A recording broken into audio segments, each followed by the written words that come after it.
नमस्कार, हिमाचल समाचार में आपका स्वागत है। आज के मुख्य समाचार। SJVNL 15 जनवरी 2025 तक 3 ऊर्जा परियोजनाओं पर अंतिम जवाब देना करे सुनिश्चित। मुख्यमंत्री और केंद्रीय ऊर्जा मंत्री ने विद्युत और आवास मामलों पर किया विचार विमर्श।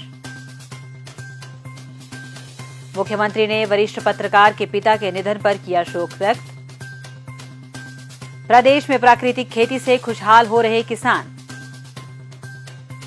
जिला हमीरपुर के हरनेड़ गांव के 59 किसान लगभग 218 बीघा भूमि पर प्राकृतिक तरीके से पैदा कर रहे पौष्टिक अनाज, दलहन और तिलहन। और अब समाचार विस्तार से। मुख्यमंत्री ठाकुर सुखविंदर सिंह सुक्खू और केंद्रीय ऊर्जा तथा आवास एवं शहरी कार्य मंत्री श्री मनोहर लाल ने आज शिमला में हिमाचल प्रदेश से संबंधित ऊर्जा एवं आवास के विभिन्न मामलों पर विचार विमर्श के लिए आयोजित बैठक में भाग लिया। बैठक में मुख्यमंत्री ने प्रदेश सरकार की ऊर्जा नीति के अनुरूप रॉयल्टी का मामला उठाया। उन्होंने नीति की रूपरेखा की जानकारी देते हुए बताया कि इसके तहत विद्युत परियोजनाओं में पहले 12 वर्षों के लिए 12%, इसके उपरांत 18 वर्षों के लिए 18% तथा आगामी 10 वर्षों के लिए 30% रॉयल्टी की अनिवार्यता की गई है। उन्होंने कहा कि निजी कंपनियां पहले से इस नीति का अनुसरण कर रही है और केंद्रीय सार्वजनिक उपक्रमों को भी इसकी अनुपालना करनी चाहिए। मुख्यमंत्री ने कहा कि अगर सतलुज जल विद्युत निगम लिमिटेड प्रदेश की ऊर्जा नीति की अनुपालना नहीं करती है, तब इस स्थिति में हिमाचल प्रदेश सरकार 210 मेगावाट लुहरी चरण 1, 382 मेगावाट सुन्नी परियोजना और 66 मेगावाट धौला सिद्ध जल विद्युत परियोजना को अपने अधीन लेने के लिए तैयार है। उन्होंने आश्वासन दिया कि राज्य सरकार इन परियोजनाओं पर हुए खर्च प्रतिपूर्ति SJVNL को देने के लिए तैयार है। उन्होंने कहा कि SJVNL ने कार्यान्वयन समझौता हस्ताक्षरित किए बिना इन परियोजनाओं का निर्माण शुरू कर दिया है। उन्होंने कहा कि प्रदेश के लोगों को राज्य के जल संसाधनों पर उचित हिस्सेदारी मिलनी चाहिए। इस मामले पर केंद्रीय मंत्री ने निगम के अधिकारियों को 15 जनवरी 2025 तक अंतिम प्रतिक्रिया देने के निर्देश दिए हैं। मुख्यमंत्री ने मंडी जिले की 110 मेगावाट शानन परियोजना का पंजाब से अधिग्रहण सुनिश्चित करने में केंद्र सरकार की सहायता के लिए आग्रह किया। उन्होंने कहा कि इस परियोजना की लीज अवधि समाप्त हो गई है। उन्होंने केंद्र सरकार से हिमाचल प्रदेश को इस परियोजना का हस्तांतरण सुनिश्चित करने के लिए हस्तक्षेप करने का आग्रह किया। उन्होंने कहा कि शानन परियोजना का क्षेत्र कभी भी पंजाब का हिस्सा नहीं रहा है, इसीलिए यह परियोजना पंजाब पुनर्गठन अधिनियम 1966 के अधीन नहीं आती है। इस मामले पर केंद्रीय मंत्री ने मुख्यमंत्री को आश्वासन दिया कि वे इस अधिनियम की समीक्षा कर इसके अनुसार कार्यवाही करना सुनिश्चित करेंगे। मुख्यमंत्री ने केंद्र सरकार को भाखड़ा बांध प्रबंधन बोर्ड को नवंबर 1996 से अक्टूबर 2011 तक की अवधि के लिए प्रदेश को बकाया 13,066 मिलियन यूनिट बिजली एरियर जारी करने के निर्देश देने का आग्रह किया। उन्होंने कहा कि सर्वोच्च न्यायालय के हिमाचल प्रदेश के हक में आए निर्णय के बावजूद प्रदेश को अभी तक संबंधित राज्यों के द्वारा उचित हिस्सा नहीं दिया गया है। केंद्रीय मंत्री ने इस मामले के संदर्भ में आम सहमति बनाने के लिए सभी हितधारक राज्यों के साथ एक संयुक्त बैठक बुलाने का आश्वासन दिया। केंद्रीय ऊर्जा मंत्री ने हिमाचल प्रदेश में संशोधित वितरण क्षेत्र योजना के क्रियान्वयन में तेजी लाने के निर्देश दिए और राज्य के लिए स्मार्ट मीटरिंग और बिजली क्षति को कम करने पर बल दिया। ठाकुर सुखविंदर सिंह सुक्खू और श्री मनोहर लाल ने केंद्र सरकार द्वारा वित्त पोषित स्वच्छ भारत पोषण, अमृत, शहरी आजीविका मिशन, प्रधानमंत्री आवास योजना और ठोस अपशिष्ट प्रबंधन सहित विभिन्न योजनाओं की प्रगति की भी समीक्षा की। मुख्यमंत्री ने कठिन भौगोलिक परिस्थितियों को ध्यान में रखते हुए केंद्र से उदार वित्तीय सहायता का आग्रह किया। केंद्रीय मंत्री ने प्रदेश को केंद्र सरकार से हर संभव सहायता प्रदान करने का आश्वासन दिया। मुख्यमंत्री ने प्रदेश के दौरे के लिए केंद्रीय ऊर्जा मंत्री का आभार व्यक्त करते हुए श्री मनोहर लाल के इस दौरे को सार्थक पहल बताया। उन्होंने आशा व्यक्त की कि भविष्य में इस दौरे के सकारात्मक परिणाम आएंगे। माननीय खट्टर साहब का बहुत बहुत धन्यवाद करता हूँ कि मंत्री जी हिमाचल प्रदेश में आए। पूरे देश में एक प्रकार की इन्होंने प्रक्रिया शुरू की है और बहुत अच्छी बात है। इस प्रक्रिया के माध्यम से हमें खुला टाइम मिल जाता है और उनसे चर्चा करने के विषय जो होते हैं उन पर खुलकर चर्चा भी होती है और हमको प्रेजेंट करने का भी मौका मिलता है। आज बड़ी सौहार्दपूर्ण वातावरण में बातचीत हुई। विषयों को समझा गया। हमारे ऊर्जा के क्षेत्र में 2-3 इश्यूज थे। पहला इशू है कि हमारी जो सुन्नी, नूरी, धौलासिद्ध और कुठेड़ पावर प्रोजेक्ट, उसमें 12, 18, 30 वाला प्रोजेक्ट और 40-7 वाला प्रोजेक्ट हमको हिमाचल में वापस मिले। पॉलिसी नेशंस के लिए होते हैं, लेकिन उसमें गंभीरतापूर्ण विचार करके कहा गया कि हम सब बिंदुओं पर विचार करेंगे इस पॉलिसी के बारे में, और 15 जनवरी तक कोई ना कोई इसमें फैसला लेने की बात की गई है, और ये मैटर अभी कोर्ट में भी है।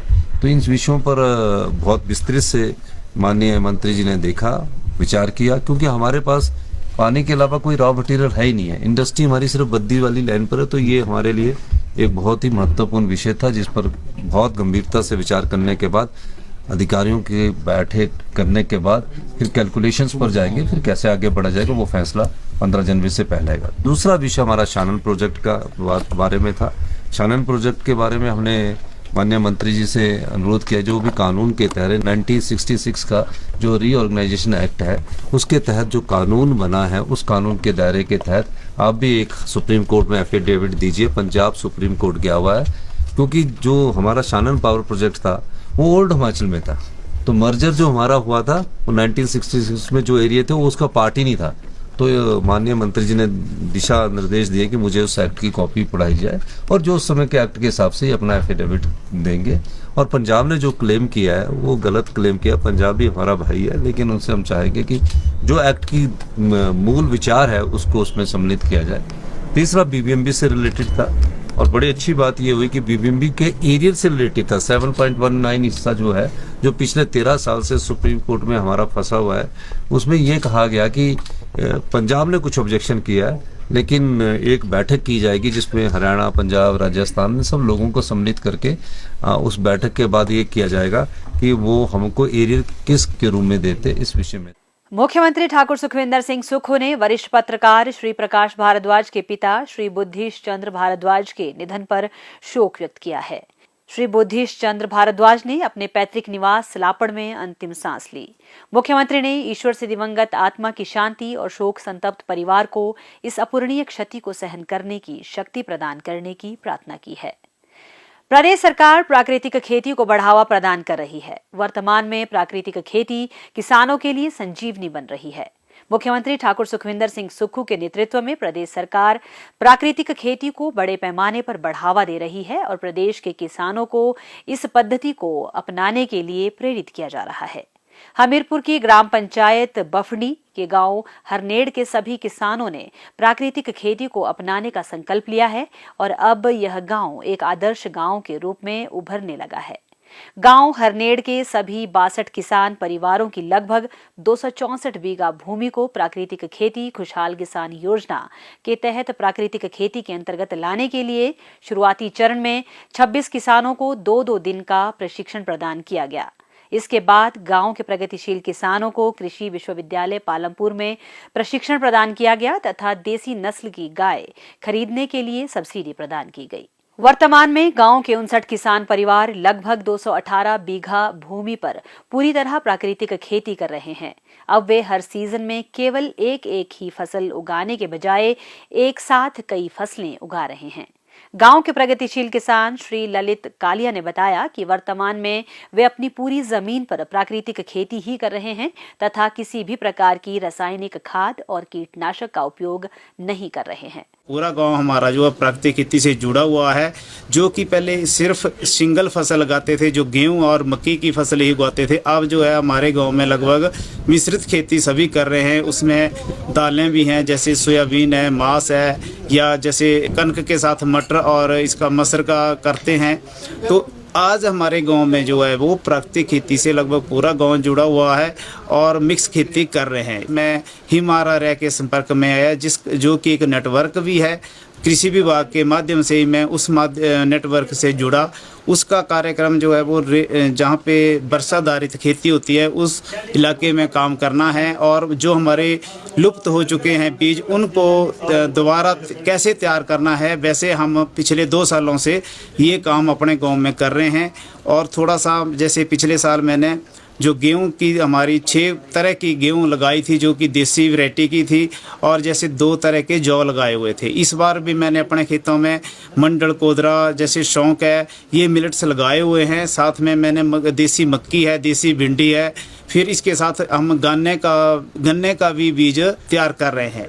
हम चाहते हैं कि लोग, अगर प्राकृतिक खेती से लोगों को जोड़ना है तो उनके लिए जो हाइब्रिड बीज है वो बड़े ही हानिकारक हैं, और उनका सेवन से जो क्या है कि दिन प्रतिदिन हमारे बीमारियां बढ़ रही हैं। तो इससे हम ये चाहते हैं कि जो हमारे बुजुर्ग लोग ये देसी बीज उगाते थे, हम भी वही देसी बीज उगाएं और वो प्राकृतिक विधि से उगाएं उनको, क्योंकि उनमें बीमारियां बहुत कम लगती हैं और उनमें जैसे ज़्यादा दवाई की ज़रूरत नहीं होती है, ज़्यादा उनको खाद या ज़्यादा बारिश की ज़रूरत नहीं होती है। अगर ज़्यादा बारिश होती है तो भी वो कुछ ना कुछ हो जाता है, अगर ज़्यादा कम बारिश होती है तो भी कुछ ना कुछ हमारी जो पुरानी फसलें हैं, पुराने बीज हैं, वो कुछ ना कुछ हमें फ़ायदा दे जाते हैं।